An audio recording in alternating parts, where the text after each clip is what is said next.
เฮารวมมือถือแขนกันซะเด้เข้าใจกันซะเด้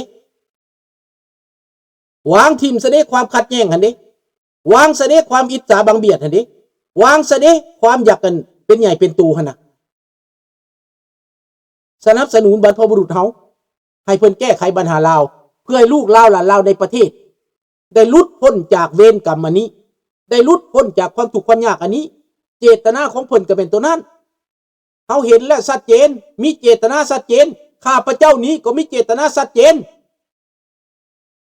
สนับสนุนผู้ที่มีคุณงามความดีสนับสนุนผู้ที่มีคุณวุฒิ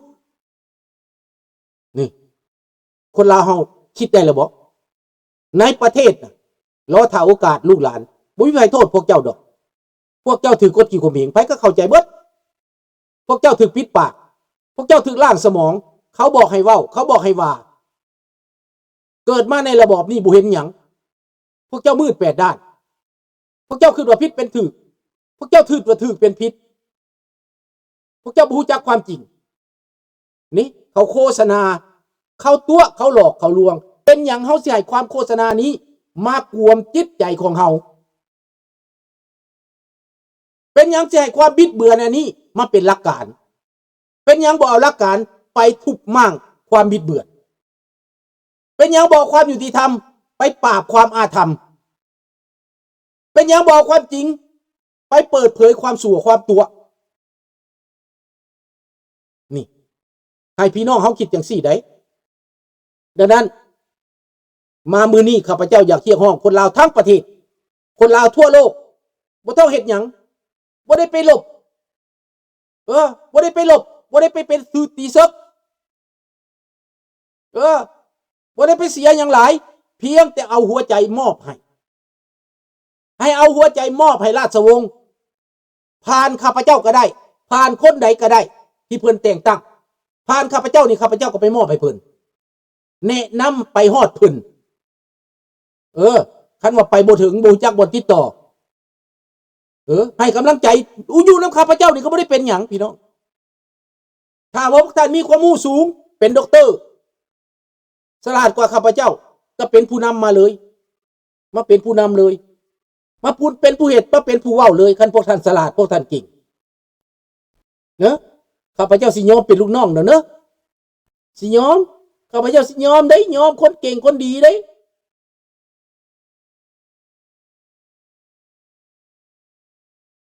45คนตาย42เหลือแต่3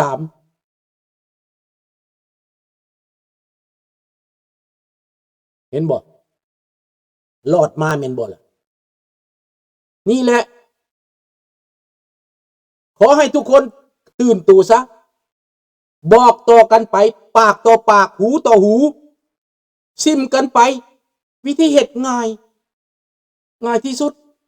เข้าใจแล้วก็รอคอยเตรียมการอันไหนมันคัดต่อหลักการมโนธรรมของคนเฮานี่บ่เฮ็ดเท่านั้นเฮ็ดคุณงามความดีซื่อสัตย์สุจริตด้วยความหักด้วยความปรารถนาด้วยความจริงใจอันนี้แหละการต่อสู้นะพี่น้องบ่ได้มีแนวอื่นมีเงินก็ซอยบ่มีเงินก็บ่เป็นหยังเอาใจให้สนับสนุนคันผู้ใดมีเงินก็ถวายให้พระองค์เป็นการเคลื่อนไหวเดินทางเป็นการทำงานเล็กน้อยไปพ่ออยู่ไสลัดใดก็ยัดใส่มือเอาให้มันบ่เสียหายดอกดาม10ดาม100หมูน้อยดามตูหั่นบ่ทุกข์ย้อนดอกคันผู้ใดเว้าได้ก็ออกมาเว้าผู้ใดเฮ็ดได้ก็ออกมาเฮ็ดผู้ใดสู้ได้ก็ออกมาสู้พวกสาวหนุ่มเตรียมเป็นทหารของพระราชาทหารของพระราชานี่มันอยู่ในไสอยู่ในใจทหารบ่ได้ประกอบอาวุธแต่ว่าประกอบอาวุธทางใจเข้มแข็งพออาวุธอยู่ในตัวในใจในใกล้ตัวเบิดทุกอย่างอาวุธที่จะปราบศัตรูคือปฏิเสธความชั่วเฮ็ดความดีแม่นบ่ล่ะปฏิเสธความชั่วเฮ็ดความดีอันนั้นแหละอาวุธซื่อสัตย์สุจริตหักพี่หักน้องหักพ่อหักแม่หักบ้านหักเมืองเกลียดพวกเผด็จการนั่นแหละหน้าที่นะพี่น้อง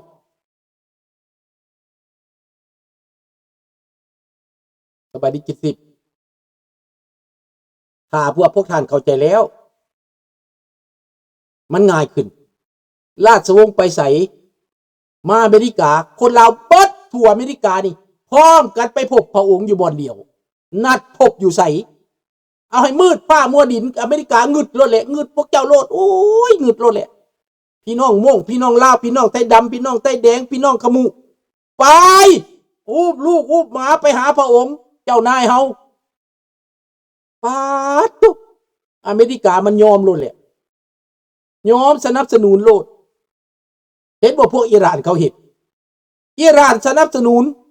เจ้าปาลาวีอเมริกาปราบพวกโจรเพื่อเจ้าปาลาวีได้กลับบ้านเห็นบ่นะพวกเจ้าเห็นแล้วบ่เห็นความจริงแล้วบ่หรือยังบ่เห็น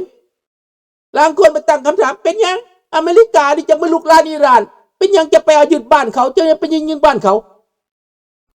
คนอิหร่านหนีจากประเทศ9 ล้านคนหนีลบหนีตายมันขาดตั้งลงหลายภัยมากเขาเห็นการเข็นขามาแล้วอเมริกาเขาเห็นมาแล้วคนอิหร่านเขาเป็นการเมืองหนึ่งเดียวเขาเรียกห้องไอ้โดนัลด์ทรัมป์นี่ซอยเขานี่ผู้เจ้าบ่เห็นบทตัวอย่างอันนั้นแหละ example โอเคมื้อนี้เปิดเผยสำนี้มื้อหน้าจะเว้าต่อสู่ฟังขอทุกท่านจงโชคดีอยู่ดีมีแฮงนอนหลับฝันดี Happy Mother Day Bon Fête des Mères ขอทุกท่านจงมีแต่ความสุขความเจริญขอแม่ทุกคนจงมีแต่ความสุขความเจริญอายุมั่นขวัญยืนขอจงประสบแต่ผลสำเร็จสุขภาพเข้มแข็งพระนามัยสมบูรณ์ปรารถนาสิ่งใดก็ขอสมมุ่งมั่นปรารถนาข้าพเจ้าก็จะไปเตรียมเห็ดกินไว้ถ่าลูกก่อนเด้อมื้ออื่นสิมาฉลองกินข้าวนำกันแต่สิไปเห็ดอันน่ะโอมาเห็ด lobster ก่อนเด้อไปเตรียม lobster ไว้ให้ลูกก่อนเด้อวันแม่แต่ว่าพอต้องเตรียมอาหารเด้นะผมลาพระจากเด้อพี่น้องเด้อโชคดีเบิดทุกคนบ๊ายบาย Good night Bonne nuit Bon après-midi แม่ทุกคนจงมีแต่ความสุขความเจริญเด้อบ๊ายบายครับ